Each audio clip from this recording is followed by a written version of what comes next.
I'm Heath Patten. I am an archaeologist and an art historian. In my travels, I have visited amazing places, I have met wonderful people, and I've experienced some pretty incredible things. But along the way, one thing that fascinated me the most was the art and folklore of the cultures I encountered. For art is the window into that culture's soul. It has a deeper meaning, and to understand it, you need a certain set of tools to be able to peel back the layers. How does a historian do their craft when they have no text? How does a scientist measure something like the spiritual or the emotional? Today I'll show you a couple of examples just to give you a taste of what I do. Come on, let's go.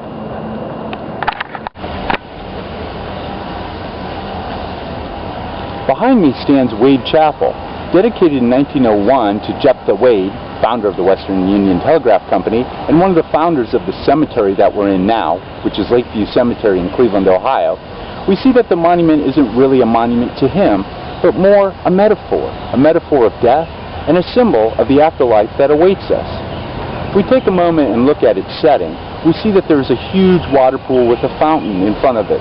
This invokes the garden settings of heaven and that serenity, peacefulness that awaits us on the other side. Continuing with the monument, as you move up, you can see that it's a very stoic, sturdy building. This invokes the style that it's built in, neoclassicism, which is a reference back to Greek and Roman models. But there's more to this monument if we dig a little deeper. We have to peel back the layers of the surface and actually get at the form and how the form functions. So looking at the capitals of the columns, that is, the top part, you'll notice that there are what we call volutes, these scrolls. This itself invokes a sensuality to the monument that shows that beyond, in the next world, there's a gracefulness, a dignity that we should expect. It's really quite beautiful. Unfortunately, we can't really enjoy its beauty because the cemetery is preparing for Memorial Day. But that should also tell us that this monument isn't for the dead. It's for the living. Let me show you something else.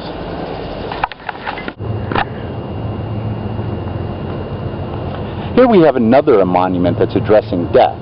This is the tomb and memorial of James Garfield, 20th President of the United States, who was from Ohio and one of my favorite presidents because he was a college professor. I think you can see through the style, which is called Romanesque Revival, that is making reference to Roman-style architecture, the arches give that away, that this monument makes quite a different statement. It is one of bulkiness, one that's almost fortress-like. It enshrines the man who lost his life for our country, and it also presents an image that lets us see that the memory of that man will be preserved. Like I said, it's quite different, and it's not meant for the living to think about the afterlife. Instead, we're supposed to think about the actions that was the man who had only but a brief period to show his potential for this country, James Garfield.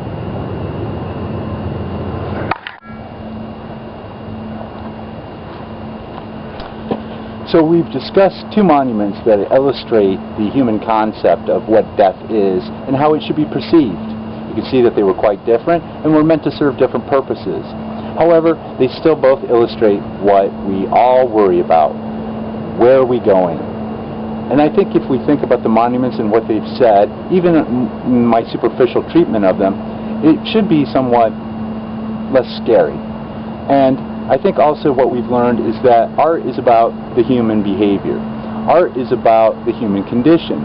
Art is what it means to be human. That is, its subject matter addresses things that we all worry about.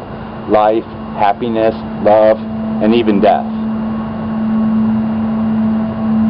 I hate that thing.